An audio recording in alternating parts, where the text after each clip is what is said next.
Dear student, good morning. तो endomembrane system में हमने आपको एंडोप्लाज्मिक रेटिकुलम, गोल्गी कॉम्प्लेक्स और गोल्गी एपरेटस कंप्लीट करवा दिए थे। आज एंडोमेम्ब्रेन सिस्टम में हमें आपको बताना है about the lysosomes. Lysosomes are also known as suicidal bags. इनको क्या बोलेंगे? Suicidal bags. अगर हम डिस्कवरी की बात करें तो इनको डिस्कवर किया था क्रिश्चियन, पूरा नाम लिख लो, डी लिखा था, ये करो, क्रिश्चियन डी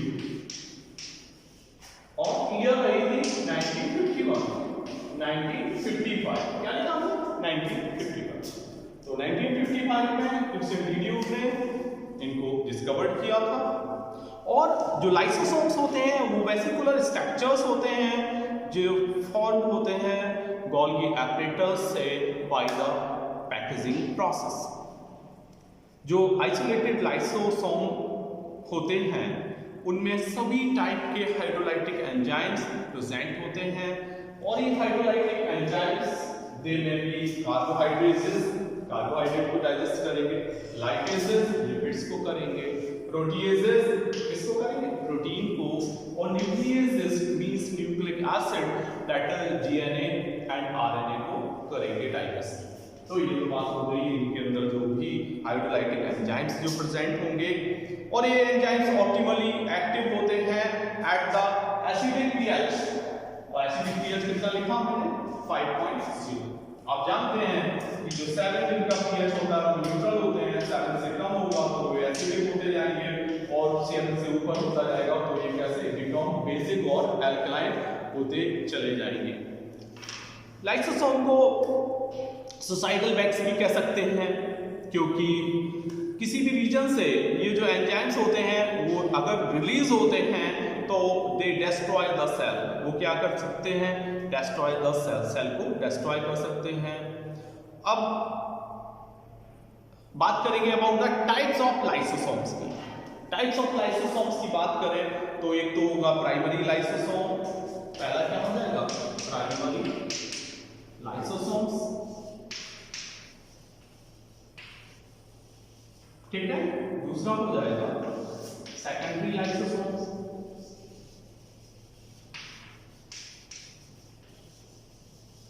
तीसरा हो जाएगा रेजिडुअल लाइसोसोम्स,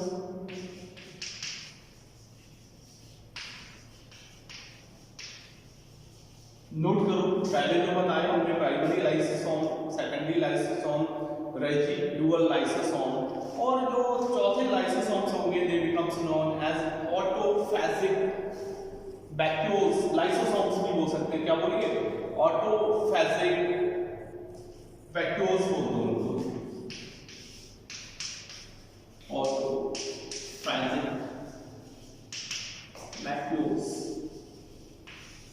अब इनको वन बाय वन समझो, एक एक करके। सबसे पहले बात करेंगे अबाउट द प्राइमरी लाइसोसोम।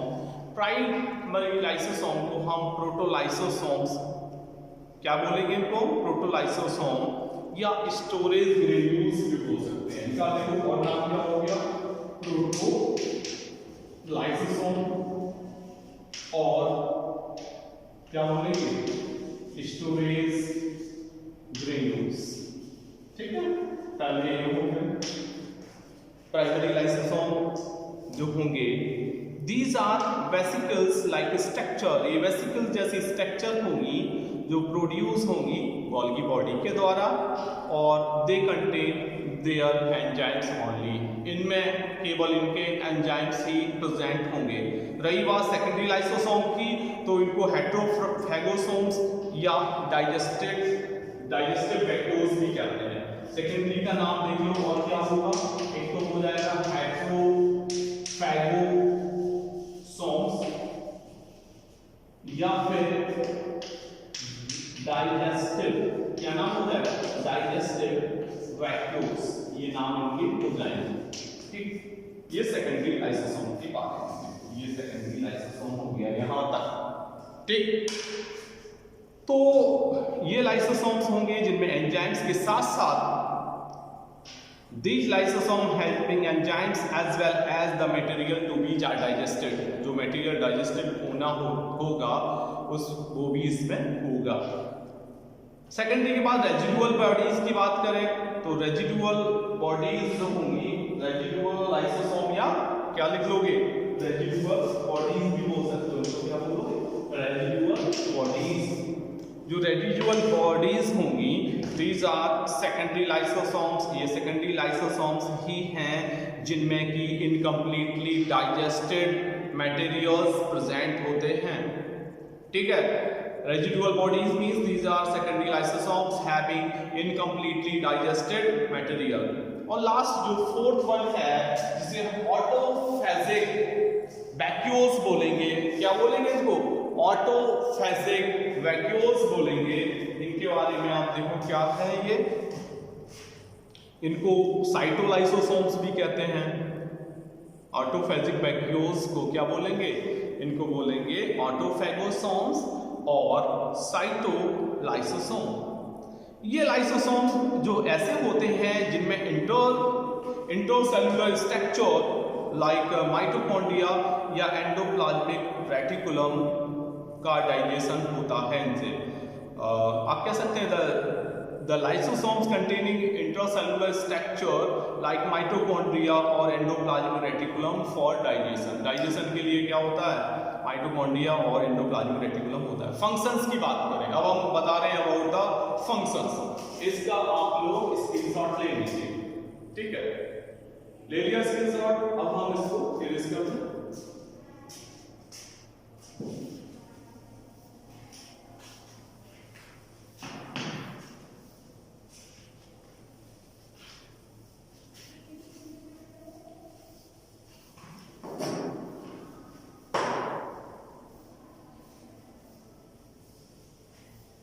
अब हम बताने जा रहे हैं about the functions of lysosome.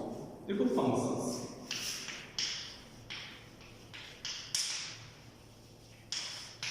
में इंटरसेलुलर डाइजेशन के लिए भी ये रेस्पॉन्सिबल है। Digestion of extra cellular material, पहला क्या हो जाएगा, digestion of extra cellular materials, digestion of extra cellular materials. दूसरा हो जाएगा digestion of intra cellular materials. एक एक्स्ट्रा सेलुलर मटेरियल हो गया और दूसरा हो जाएगा इंट्रा सेलुलर। पहला समझो digestion of extra cellular material. जो फैगोसाइटोसिस होती है, फैगोसाइटोसिस समझो होता क्या है, हमने जैसा बोला क्या, after phagocytosis. Suppose this is the amoeba, तो फैगोसाइटोसिस का मतलब है इसके जो कप सेट सूडोपोडिया हो जाएंगे और यहां से कोई भी सॉलिड ऑर्गेनिज्म, माइक्रो ऑर्गेनिज्म को ले लिया जाएगा, इन्वॉल्व कर दिया जाएगा। इस प्रोसेस को हम बोलते हैं फैगोसाइटोसिस। क्या बोलेंगे, फैगोसाइटोसिस। और इसको बोल सकते हैं सेल मीटिंग। अब यहां देखने वाली बात यह है कि सेल के थ्रू क्या, देखो खाया क्या जाता है, सॉलिड, और पिया क्या जाता है, लिक्विड। तो ऑब्वियस सी बात है कि ये सेल ईटिंग, सेल ड्रिंकिंग जब होगी तो उस प्रोसेस को हम बोलते हैं पिनोसाइटोसिस। ध्यान रखना। तो एंडोसाइटोसिस में दो प्रोसेस हो सकती है, दे मे बी फैगोसाइटोसिस और पिनोसाइटोसिस। तो यहां हम बता रहे थे आफ्टर फैगोसाइटोसिस जो एनगल्फ मॉलिक्यूल्स होते हैं वो इनक्लोज हो जाते हैं एक वेसिकल में, और इस वेसिकल को बोलते हैं फैगोसोम। क्या बोलेंगे, फैगोसोम। ध्यान रखना, इसको बोलेंगे फैगोसोम, ठीक, उसको हमने बोल दिया फैगोसोम। ये जो फैगोसोम है वो अटैच हो जाता है लाइसोसोम के साथ। This phagosome becomes attached with the lysosome। ये लाइसोसोम के से अटैच हो जाएगा और जो एंजाइम्स होंगे वो इसको डाइजेस्ट करेंगे।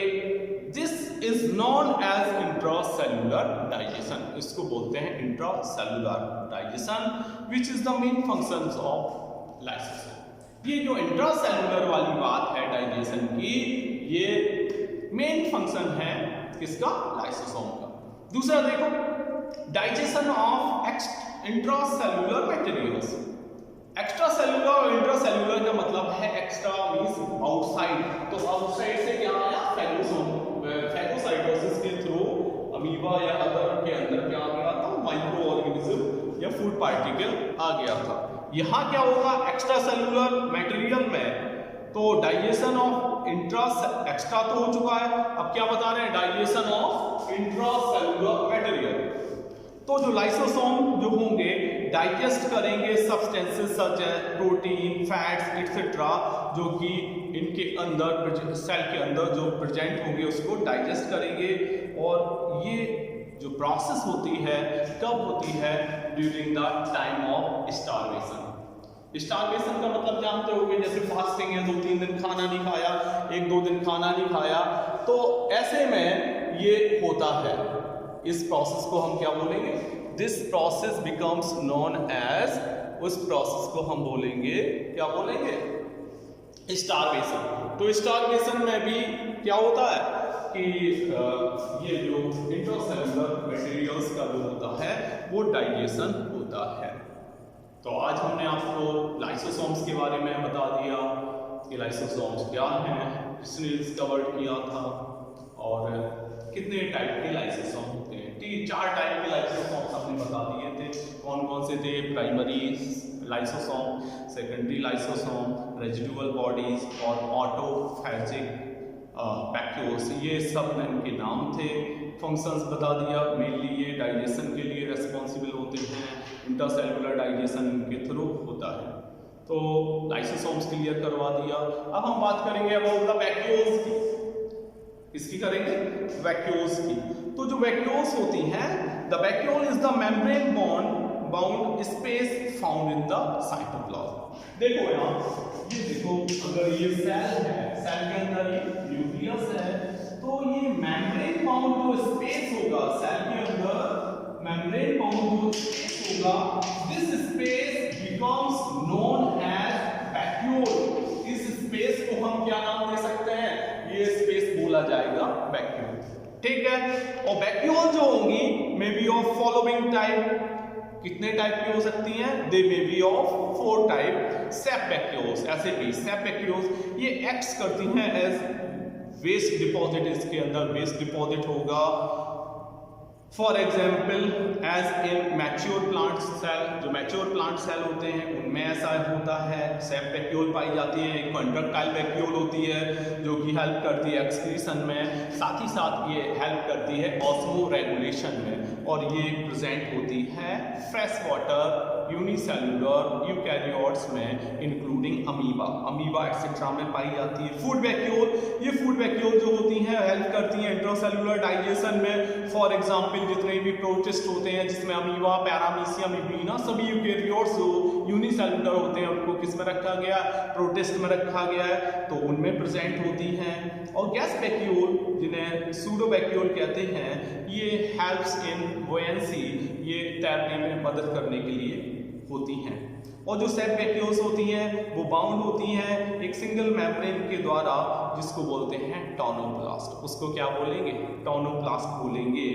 और जो कंटेन होगा हाईली कंसंट्रेटेड फ्लूइड होता है उसको बोला जाता है सेल सेप। उसको क्या बोलते हैं? सेल सेप बोलते हैं। अगर हम फंक्शंस की बात करें वैक्यूल की, तो वैक्यूल का पहला फंक्शन है they play very important role in maintenance of turgidity. जो टर्गिडिटी है उसको उसके मेंटेनेंस में ये इंपॉर्टेंट पार्ट प्ले करती हैं। They also serve as store house for water and some metabolites. ये वाटर हाउस का भी, स्टोर हाउस का भी काम करते हैं। किसके लिए करते हैं? For water and some metabolites. तो ये मेन फंक्शन हो गए वैक्यूल के। तो आज हमने आपको 2 चीजें कंप्लीट करवा दी। फर्स्ट वन इज जो क्या बताया आज आपको हमने लाइसोसोम्स के बारे में बता दिया और सेकेंड वन इज वैक्यूम। तो आज इतना ही। Thank you so much, have a good day.